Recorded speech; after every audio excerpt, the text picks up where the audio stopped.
क्या शुगर का इलाज, परमानेंट इलाज कोई पॉसिबल है? कोई निकला है कोई परमानेंट इलाज? देखें, ये जो टाइप 2 डायबिटीज है ना, ये लाइफस्टाइल की बीमारी है। ठीक है। इसमें मैंने पहले भी एक बात की थी कि ये बाय चांस नहीं है, बाय चॉइस है।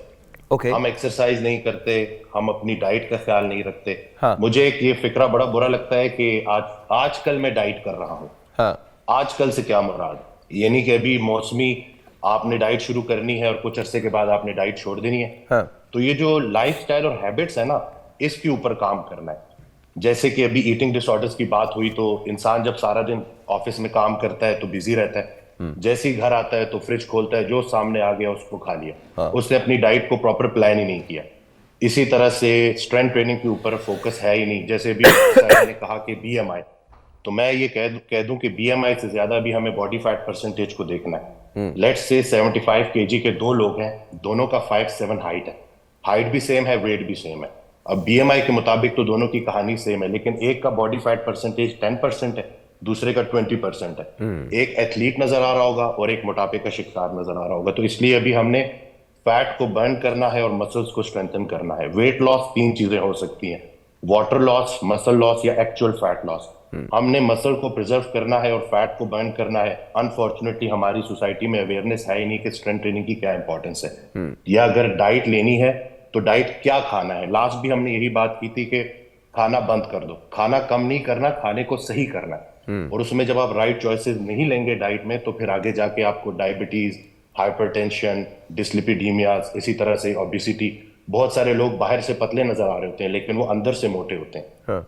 वो यानी कि thin from outside, fat from inside ना। तो यानी कि जो भी हल है हमारे पास, वो हल यही है कि सबसे पहले लोगों की जहन साजी की जाए कि आप जो भी डाइट प्लान फॉलो कर रहे हो, अगर वो डुएबल नहीं है, इंजॉयबल नहीं है, उसको आप लॉन्ग टर्म नहीं कर सकते, तो उसको करने की कोई जरूरत नहीं है। नतीजा क्या निकलेगा कि आपने 10 केजी कम कर लेना है, लेकिन हाँ। कुछ अरसे के बाद आपने 20 केजी बढ़ा लेना है। और हाँ। फिर इंसान टेंशन में, और फिर ये उसके साथ जो एंजाइटी डिप्रेशन है ना, कि जब बंदा देख रहा होता है उसकी सेल्फ स्टीम कम हो रही होती है, उसका कॉन्फिडेंस शैटर हो जाता है। उसे पहले जो कपड़े आ रहे थे अब वो उसको आ नहीं रहे होते, लोगों के सामने भी जाने से वो कतरा रहा होता है। तो बिल्कुल ना, ये एक अजीब सा एक विशियस साइकिल होता है जिसमें बंदा फंस जाता है। तो अपनी सेहत को लेके जो भी आप जो खर्चा कर रहे हैं, उसको आप अपना एक्सपेंस ना समझे, उसको अपनी इन्वेस्टमेंट समझे। बिल्कुल सही। आज अगर आप अपनी सेहत पे इन्वेस्ट नहीं कर रहे, कल आपको अपनी बीमारियों पे इन्वेस्ट करना पड़ सकता है। हम्म। अच्छा डॉक्टर साहब, क्या ज़ियाबेतिस का या जो शुगर है उसका कोई परमानेंट इलाज है या परमानेंट इलाज नहीं है? कोई ऐसी पिल बनी है, मैजिक पिल बनी है जिसको खाने से, जैसे मैं आपको एक बात बताता हूँ, अभी पिछले दिनों मेरे पास यहाँ डॉक्टर सायरा आई थी, तो उन्होंने, मुझे नहीं पता था, लेकिन उन्होंने कोई मुझे एक डिवाइस बताई जिसका नाम आई थिंक फ्री स्टाइल कुछ था। वो मैंने यहाँ से लेके अम्मा को भेज दी, क्योंकि वो प्रिकिंग के लिए बड़ा मसला होता था मेरी मदर को, और वो फिर वो नहीं हो सकता था, तो अब वो उनको मिल गई है, वो एक ऐप के ज़रिए कनेक्टेड है। अब हमें 24 घंटे ये पता है एग्जैक्टली कि अम्मा की शुगर का लेवल जो है वो क्या है। तो क्या ऐसी कोई मैजिक कोई पिल बनी है कि जो ज़ियाबेतिस को या जो शुगर के पेशेंट्स हैं उनको क्योर कर दे? मैं इसके ऊपर ये जवाब देता हूँ कि खता के जिम्मेदार आप हो जाएं, अता का जिम्मेदार अल्लाह है। हमने सबसे पहले अपने आप को बदलना है। कोई मैजिकल पिल नहीं है। इंसुलिन रेजिस्टेंस टाइप 2 डायबिटीज की रूट कॉज है। रूट कॉज को ट्रीट करना है। और आप जाके देख लें कि जितना भी डाटा है, जितने भी रिसर्च आर्टिकल्स आप पढ़ लेंगे, वो आपको यही बताएंगे। अमेरिका के जितने भी मायनाज डॉक्टर हैं, वो सिर्फ और सिर्फ लाइफस्टाइल मॉडिफिकेशन के ऊपर, डाइट के ऊपर, एक्सरसाइज के ऊपर, इंटरमिटेंट फास्टिंग के ऊपर जोर लगा रहे हैं। जितना आपके बॉडी में मसल मैथ ज्यादा होगा, उतनी ग्लूकोज स्टोर करने की कैपेसिटी ज्यादा होगी। लिवर जो है वो ग्लूकोज को बफर कर रहा होता है, और जो एक्स्ट्रा ग्लूकोज है वो मसल में ग्लाइकोजन की फॉर्म में स्टोर हो रही होती है। हाँ। शुगर के मरीज के साथ सबसे बड़ा मसला ये होता है कि उसका मसल लॉस हो रहा होता बिल्कुल है। सही। एक तो अद्वियात का 2 गोलियां, 3 गोलियां, और फिर इंसुलिन। वहां से मैं अक्सर ये बात करता हूं कि दो रास्तों का मुसाफिर बना दिया जाता है मरीज को, कि गोली भी खाओ तो परहेज भी करो। बंदा फिर कहता है कि गोली तो आसान लगती है, परहेज मुश्किल है, तो चलो गोलियां ही खाता रहता हूँ। यहां से वो गुमराह हो जाता है। इसलिए जो डॉक्टर है उसकी ये जिम्मेदारी है कि जब भी पेशेंट फॉलोअप पे उसके पास आए, मैंने अद्वियात दे दी, लेकिन फॉलोअप पे जब पेशेंट आया और मैंने पूछा कि क्या आपने डाइट की, क्या आपने एक्सरसाइज नहीं की कि नहीं की, तो अगर उसका जवाब नहीं है, तो उसको आप मोटिवेट करें, उसकी जहन साजी करें, उसको बोलें कि भाई ये अद्वियात अगर ऐसे ही लेते रहे ना, तो every drug has a benefit over risk ratio. जितनी जितनी मैं अद्वियात बढ़ाता रहूंगा, उतने उतने साइड इफेक्ट्स बढ़ते रहेंगे। और डॉक्टर का काम है अल्लाह के हुक्म से मरीज की जिंदगी में आसानी लेके आना। ओके। अच्छा डॉक्टर साहब मैं आपकी तरफ आता हूँ। ये बताएं कि जब मोटापे को हम कॉन्कर करना निकलते हैं कि जी हमको रिड्यूस करना मोटापे को, तो अक्सर लोग ये कहते हैं कि जी डाइट जो है वो 80% है, 20% आपकी एक्सरसाइज होती है। क्या ये दुरुस्त है या आप इसको किसी तरह से इस इक्वेशन को चेंज कर सकते हैं? इक्वेशन कोई भी बना सकते हैं, ये डिपेंड करता है। फॉर एग्जांपल अगर एक बंदा ऑलरेडी एक्टिव लाइफस्टाइल गुजार रहा है तो फिर उसको अपनी डाइट मॉडिफिकेशन करनी है, और वो डाइट मॉडिफिकेशन बहुत ज़्यादा करनी है उसको, क्योंकि हम वाकई जैसे डॉक्टर साहब ने कहा हम डाइट के ऊपर बिल्कुल कॉन्शियस नहीं है। हम कपड़ों पे कॉन्शियस हैं, हम अपने घर पे कॉन्शियस हैं, उसको मैनेज कर लेंगे, लेकिन हम अपने घर में अपने लिए एक हेल्दी डाइट नहीं लाएंगे। फॉर एग्जाम्पल अगर हमने मीठा खाना है तो हम प्रोसेस शुगर या एक ऐसा शुगर वाला मटीरियल खा लेंगे, जैसे हम मिठाई खा लेंगे, हम केक खा लेंगे जो फुल है ऐसे शुगर से, जो कि हमारे लिए हेल्दी नहीं है। हमें मीठा खाना चाहिए, जी बिल्कुल ऐसा मीठा खाना चाहिए जो कि जैसे फ्रूट्स में पाया जाता है, वो मीठा फिर भी बेहतर है हमारी बॉडी के लिए, वो उसको डाइजेस्ट कर सकती है।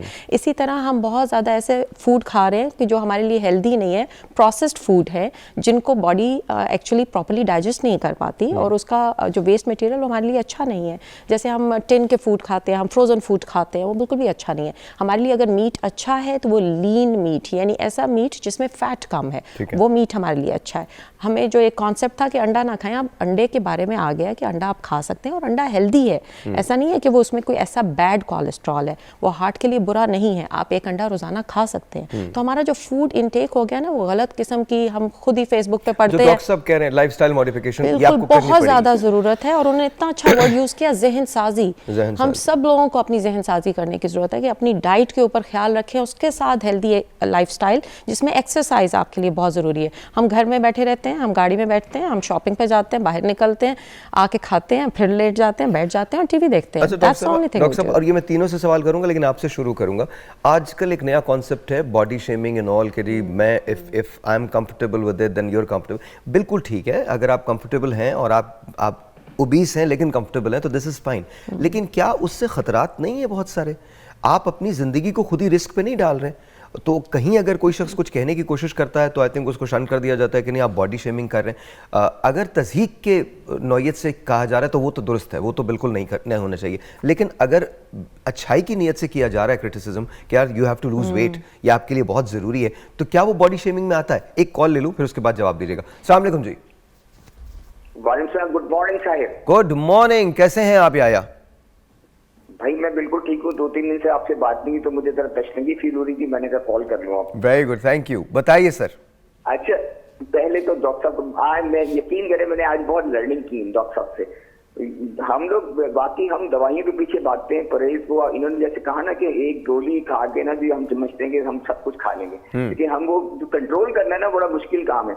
मेरा इनसे सवाल ये है डॉक्टर साहब से कि डॉक्टर साहब ये टीवी पे बहुत सारे लोग वैसे भी आते हैं और बहुत सारे हमारे अताई लोग हैं जो कहते हैं शुगर का 3 दिन में इलाज हो जाएगा, 4 दिन में इलाज हो जाएगा, और ये कितने डेंजरस। और कोई ऐसा है आज तक, जैसे हमारी हैदराबाद में एक बाबा निकले थे जो पता नहीं वो कुछ देते थे और लाइनें लगी हुई थी और कई लोग उससे फिर मैंने एक पेपर में पढ़ा कि अगर वो कहते हैं परमानेंट इलाज, तो फिर मैंने एक पेपर में पढ़ा कि जर्मनी के किसी डॉक्टर्स ने कहा कि अगर ये बंदा इस तरह का इसका ट्रीटमेंट है जो फॉर लाइफ टाइम ट्रीटमेंट है तो हम उसको प्रूव करें और हमें उसको नॉमिनेट कर देंगे। तो पता चला वो बाद में भाग गए बाबा और लोग बड़े बेवकूफ बने और उनको नुकसान भी हुआ। तो एक तो इन लोगों को रोकना कितना जरूरी है, क्योंकि ये आपके पूरे सिस्टम को डैमेज कर रहे हैं, क्योंकि इसकी वजह से लोगों की तबीयत खराब हो रही है बजाय फायदा और नुकसान हो रहा है। इस बारे में कुछ फरमाइएगा। अच्छा, एक काम करते हैं याया, हम एक ब्रेक लेते हैं। ब्रेक के बाद ये सवाल मैं डॉक्टर साहब से भी करूंगा, डॉक्टर बिस्मा से भी करूंगा, और से भी करूंगा कि ये जो अताई डॉक्टर्स हैं, ये जो अताई हकीम हैं, ये जो कहते हैं कि शुगर का 4 दिन में इलाज, आप ये कर लें तो ऐसा हो जाएगा, शुगर खत्म हो जाएगी, इसमें कितनी सच्चाई है? ऑफ कोर्स डॉक्टर साहब बता चुके हैं कि कोई मैजिकल पिल नहीं है, लेकिन फिर भी इस पर हम डिटेल डिस्कशन करते हैं।